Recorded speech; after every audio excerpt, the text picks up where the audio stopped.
আপনারা দেখছেন পশ্চিমবঙ্গের জনপ্রিয় news portal channel Bharat Bikash news express.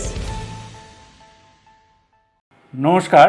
22শে September থেকে আমরা আসানসোল বর্ধমান মেমু প্যাসেঞ্জারে আপের দিকে অর্থাৎ বর্ধমান থেকে ছাড়ার সময় কিছু পরিবর্তন আনতে চলেছি। এই ট্রেন নাম্বারগুলি হলো 03529, 03531, 03535, 03513, 03515, 03537, 03547। এই 7টি মেমু প্যাসেঞ্জার নতুন সময়সূচি অনুযায়ী 5 মিনিট, বেশিরভাগ ক্ষেত্রে আমরা দেখছি বর্ধমানে 5 মিনিট সময়টা এগিয়ে যাচ্ছে। যেমন ধরা যাক 03529, এই ট্রেনটি রাত্রি 3:55 ছাড়বে, যেটি আগে ভোর 4টেই ছাড়তো। অপর একটি ট্রেন যেটি অনেক মানুষ আসানসোলের দিকে আসেন এই ট্রেনটি করে, সেটি হলো 03531, যেটি এতদিন 5:20-তে ছাড়তো, সেটি বর্ধমান থেকে ছাড়বে 5:15-য়। আর 03535, যেটি এতদিন 8:10-এ বর্ধমান থেকে ছেড়ে আসতো, সেটি এবার থেকে ছাড়বে 8:05-এ বর্ধমান থেকে।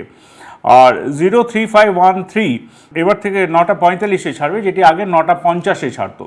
এরকম কিছু কিছু ট্রেনে আমরা সময়সূচিতে পরিবর্তন আনছি বর্ধমান থেকে, যে ট্রেনগুলি আসানসোলের উদ্দেশ্যে যাচ্ছে। আবার বলছি, বর্ধমান থেকেই আসানসোলের উদ্দেশ্যে যাচ্ছে সেই সব ট্রেনগুলি বর্ধমান এবং তালিতে সময় কিছুটা এগিয়ে আনা হয়েছে।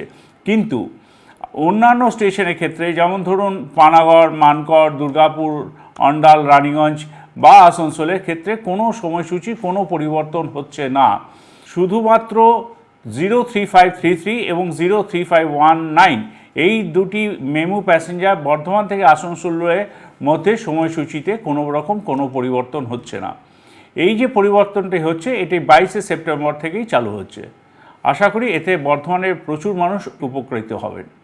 জাতির উদ্দেশ্যে জনস্বার্থে প্রচারিত Bharat Bikash news express digital news channel registered under national news agency. এই নিউজ চ্যানেল ভারত দেশের উন্নয়নের বার্তা সম্প্রচারের জন্য দায়বদ্ধ। আমরা দেশের সব ধর্মের প্রত্যেক নাগরিকদের কাছে আবেদন জানাচ্ছি, ভারতীয় রেলকে রক্ষা করুন। এই রেল পরিষেবা আমার, আপনার এবং সবার। রাজনৈতিক নেতাদের উস্কানিমূলক বক্তৃতার জন্য তাদের ফাঁদ পাতা জালের মধ্যে নিজেকে জড়িয়ে নিয়ে রেল কোচে পাথর ছোঁড়া, রেল কোচে অগ্নিসংযোগ করবেন না এবং প্ল্যাটফর্ম ও রেল স্টেশন মাস্টারের কেবিন অথবা সিগন্যাল প্যানেল কেবিনের উপর ভাঙচুর ও আক্রমণ করবেন না। ট্রেন কোচের মধ্যে গুটখা ও ধূমপান করা ও খাওয়া থেকে বিরত থাকুন ও ট্রেনের মধ্যে খাবারের প্যাকেটের র্যাপার ফেলে নোংরা করবেন না। ট্রেনের বায়ো টয়লেট ব্যবহার করবার পর তাকে পরিষ্কার রাখুন, যাতে আপনার পরে কোনো যাত্রী সেটি ব্যবহার করতে পারেন।